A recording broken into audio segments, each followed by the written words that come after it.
J'ai beaucoup entendu dire, tu ne te feras pas des amis thaï. C'est une grosse connerie.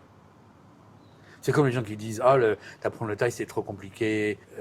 Quand j'entends pas les tons, des Donc choses c'est comme ça. possible d'avoir des amis thaï, mais Oui, non, en étant c'est une français, en évidence. étant farang.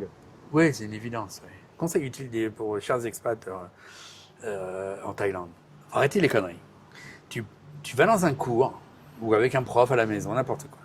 Tu apprends à écrire et à lire. Comme si c'était un jeu de cartes, comme si c'était un jeu quand on était môme.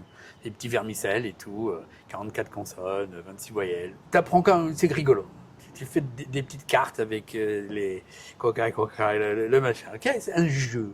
C'est débile. Te pose pas de questions, c'est pas grave, rien n'est grave. C'est simple, c'est simple. En 3 mois de jeu à la con, t'as déjà des bases en taille.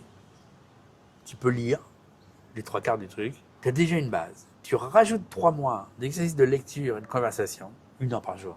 En 6 mois, tu piges quasiment tout. Tu le causes. Quand tu lis les lettres, les tons ils sortent, font partie de la lettre. Ce qui est passionnant, c'est que d'apprendre la langue de la base, c'est du beurre. En 6 mois, tu apprends ce qu'un étranger apprendrait en 3 ans à l'université pour apprendre du français. C'est quand même vachement bien, ça t'ouvre des portes, tu vois tout. Il n'y a plus de Nyakoué, il n'y a plus les tailles comme ci, les tailles comme ça. Tu vois combien tout le monde est différent, tu vois ce qui est en commun, la puissance de la simplicité du langage. Il n'y a pas de conjugaison, il n'y a pas de pluriel, il n'y a pas de truc, il n'y a pas. Tu prends les mots, tu peux les trimballer si tu veux changer un peu l'idée. Enfin, c'est vraiment pas compliqué.